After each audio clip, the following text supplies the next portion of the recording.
आप जब प्रातःकालीन उठें तो पहले उठने का नियम लें कि सूर्योदय के 1 घंटा पहले हम उठेंगे। देखो हमारी प्रार्थना मानना। तो इस समय सूर्योदय कई बजे होता है?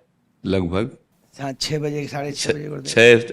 आप 5 बजे उठ जाइए और उठ करके सबसे पहला कार्य कीजिए, पृथ्वी के चरण स्पर्श कीजिए, भूमि के चरण स्पर्श कीजिए। और फिर आप जिस आसन पर बैठे हैं, देखो ध्यान से हमारी तरफ सुनना, जिस आसन पे बैठे हैं, जिस पे शयन किए थे, जिस सैया पर सोए थे, पृथ्वी को प्रणाम करने के बाद उसी सैया में 5 मिनट केवल बैठ जाइए और 5 मिनट बैठकर 5 संतों का नाम ले लीजिए। जैसे हम लोग श्री स्वामी हरिदास जी की जय, हरिवंश महाप्रभु की जय, हरिराम व्यास जी की जय, नागरीदास जी की जय, श्री ध्रुवदास जी की जय, 5 संतों के नाम याद कर लीजिए। इसके बाद नीचे उतरिए और पहले जो अपने माता पिता, अगर वो शयन कर रहे हैं तो कोई बात नहीं है, अगर वो शयन नहीं कर रहे हैं तो पहले जाकर माथा रखकर उनको प्रणाम कीजिए। इसके बाद आधा लीटर या 1.25 लीटर जितना आप जल पी सकते हैं, उस जल को आप हल्का सा गर्म करवाइए अपने माता पिता से, जो भी आपकी सेवा में हो, या अगर आप स्वयं कर सकते हो तो स्वयं हल्का सा। अगर 500 ग्राम पी जाए तो और अच्छी बात है, और इससे ज़्यादा पी जाए तो अच्छी बात है। वज्रासन में बैठना आता है?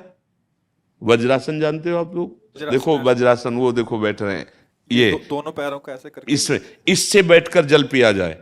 ये आपके ब्रह्मचर्य की रक्षा करेगा, कब्ज नहीं होने देगा और आपके मस्तिष्क की गर्मी को ठंडा करेगा।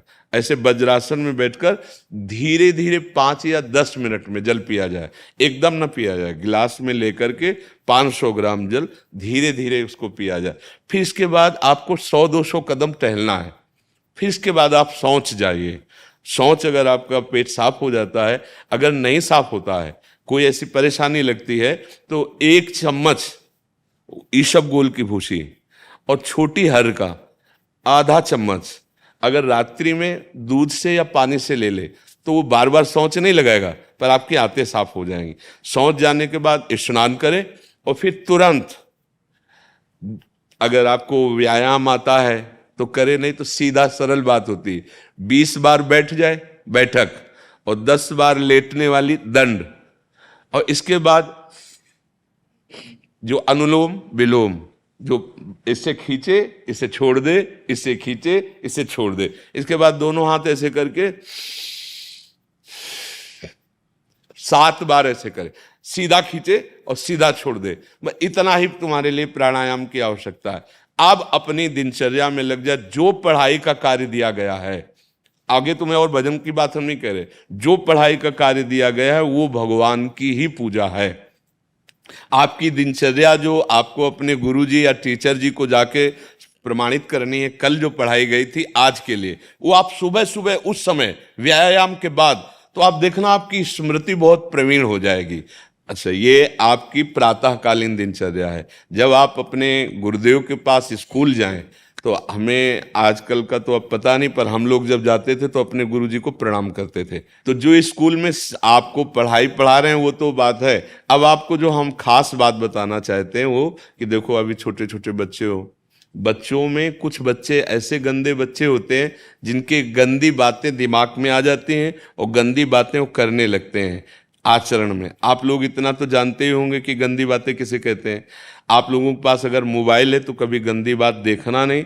कोई भी बच्चा अगर गंदी बात दिखाए तो अपने टीचर से या अपने माता पिता से जाके शिकायत करनी चाहिए, वो बहुत हानिकारक होती है। कभी कोई भी गंदी बात अपने द्वारा नहीं होनी चाहिए। अभी आप नवीन जीवन धारण किए हुए हैं, आप भगवान की प्राप्ति, देश की भक्ति और बहुत अच्छे अच्छे पदों में जा सकते हैं। अच्छे पवित्र आचरण और पवित्र संस्कार। ब्रह्मचर्य के लिए गंदे बच्चों का संग त्याग करना, गंदी कोई ऐसी हरकत सिखावें या बात सिखावें तो उसको सुन करके छुपा नहीं लेना, तुरंत अपने टीचर से बताना या अपने माता पिता से बताना, और ऐसे बच्चे का कभी संग नहीं करना।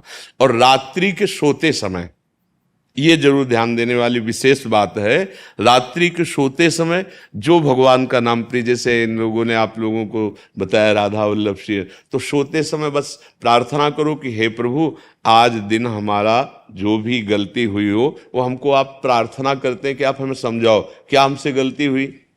अगर पूरी दिनचर्या में ऐसा लग रहा है हमसे कोई गलती नहीं, तो भगवान सुबह से अभी तक हम सोने जो जा रहे हैं ये पूरा समय आपको समर्पित। आप देखना इसका फल देखना, एक तपस्वी की तपस्या का जो फल होता है ना उसका ये फल मिलेगा। और सोते समय बस राधा वल्लभ श्री हरिवंश, राधा वल्लभ श्री हरिवंश, इधर उधर ना सोचते हुए, ना मोबाइल देखते हुए, ना कोई गंदी बात मन में, और चुपचाप सो जाइए।